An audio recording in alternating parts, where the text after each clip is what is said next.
দেশের রাজনীতিতে নির্বাচনী হাওয়া যখন ধীরে ধীরে জোরালো হচ্ছে, ঠিক তখনই নতুন করে আলোচনায় এসেছে ইসলামী দলগুলোর একটি বড় জোট ও তাদের বহুল আলোচিত এক বক্স পলিসি। বাংলাদেশ জামায়াতে ইসলামী সহ সমমনা 8টি ইসলামী দলের মধ্যে দীর্ঘদিনের আলোচনা, দেন দরবার ও সমঝোতার পর এই মুহূর্তে সেই সমীকরণ দাঁড়িয়েছে চূড়ান্ত পর্যায়ের একেবারে কাছাকাছি। জোট সংশ্লিষ্ট একাধিক নির্ভরযোগ্য সূত্র জানাচ্ছে, আসন সমঝোতা নিয়ে দলগুলোর শীর্ষ নেতারা টানা বৈঠক ও সমন্বয়ের কাজ করছেন। সবকিছু ঠিক থাকলে আগামী বুধ অথবা বৃহস্পতিবারই জানা যেতে পারে কোন দল কতটি আসনে প্রার্থী দিচ্ছে এবং কোথায় কারা প্রতিদ্বন্দ্বিতা করবেন। বর্তমানে বাংলাদেশ জামায়াতে ইসলামী 300 আসনে প্রার্থী ঘোষণা করেছে। তবে এখানেই শেষ কথা নয়। দলটির শীর্ষ পর্যায়ের একাধিক নেতার সঙ্গে কথা বলে জানা গেছে, এই 300 আসনের মধ্যে শতাধিক প্রার্থী প্রত্যাহার করা হতে পারে যদি জোটগত সমঝোতা সেভাবে দাঁড়ায়। মূল লক্ষ্য একটাই, ভোট ভাগাভাগি নয়, বরং বিজয় নিশ্চিত করা। জাতীয় নির্বাচনের তফসিল ঘোষণার পর থেকে দেশের সব রাজনৈতিক দলের মতো ইসলামী দলগুলো ব্যস্ত সময় পার করছে। এরই অংশ হিসেবে বাংলাদেশ জামায়াতে ইসলামী, ইসলামী আন্দোলন বাংলাদেশ, খেলাফত মজলিস, বাংলাদেশ খেলাফত মজলিস, খেলাফত আন্দোলন, বাংলাদেশ নেজামে ইসলাম পার্টি, জাকপা, বিডিপি, এই 8টি দলই বর্তমানে 300 আসনেই আলাদাভাবে প্রচারণা চালাচ্ছে। মাঠ পর্যায়ে প্রচারণা চালালেও ভেতরে ভেতরে চলছে আরও বড় হিসাব, জোট গঠন ও আসন ভাগাভাগি। এক বক্স পলিসি, এক আসনে একজন প্রার্থী।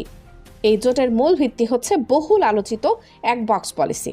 নীতিটি খুবই স্পষ্ট, 300 আসনে প্রার্থী থাকবে, তবে একটি আসনে প্রতিদ্বন্দ্বিতা করবেন 8 দলের মধ্যে মাত্র একজন প্রার্থী। সে প্রার্থী যে দলেরই হন না কেন, সব দলের ভোটার তাকেই ভোট দেবেন। প্রার্থী তালিকা চূড়ান্ত হলে প্রার্থীরা নিজ নিজ দলের মার্কা নিয়ে নির্বাচন করবেন, কিন্তু ভোটের লড়াই হবে সম্মিলিত। জোট সূত্র জানাচ্ছে, কোন দল কোন আসনে লড়বে তা নির্ধারণ করতে ইতোমধ্যে মাঠ পর্যায়ের জরিপ সম্পন্ন হয়েছে। এই জরিপে গুরুত্ব দেওয়া হয়েছে প্রার্থীর জনপ্রিয়তা, সাংগঠনিক শক্তি, ব্যক্তিগত ইমেজ, স্থানীয় ভোট ব্যাংক। এক কথায়, যে প্রার্থীকে দিলে জেতার সম্ভাবনা সবচেয়ে বেশি তাকে প্রাধান্য দেওয়া হবে।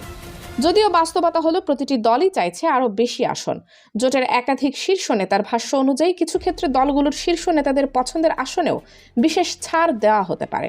তবে আশার কথা হলো, সব দলই আলোচনার মাধ্যমে সমাধানে যেতে চায়। সর্বোচ্চ ছাড় দেওয়ার মানসিকতা সবার মধ্যেই আছে।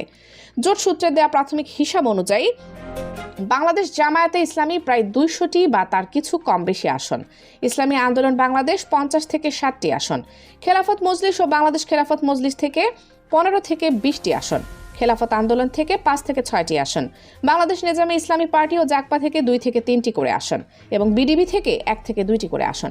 যদিও এসব সংখ্যা এখনো চূড়ান্ত নয়, আলোচনা শেষ হলে এখানে কিছুটা পরিবর্তন আসতে পারে।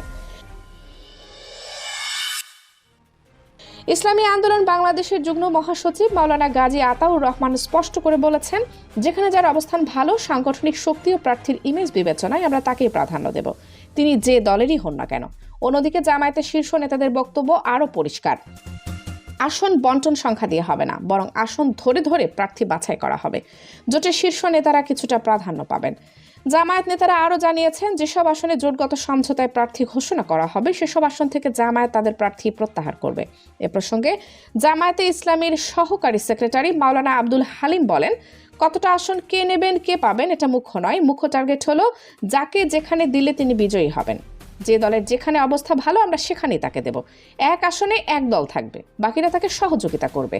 সব মিলিয়ে বলা যায়, ইসলামী দলগুলোর এই এক বক্স পলিসি যদি বাস্তবায়িত হয় তাহলে আসন্ন জাতীয় নির্বাচনে এটি হতে পারে একটি বড় রাজনৈতিক টার্নিং পয়েন্ট। এখন শুধু অপেক্ষা আনুষ্ঠানিক ঘোষণার, চূড়ান্ত তালিকার আর মাঠের রাজনীতিতে এর বাস্তব প্রতিফলনের। Kaniz Fatema Soma, desk news, 0 TV.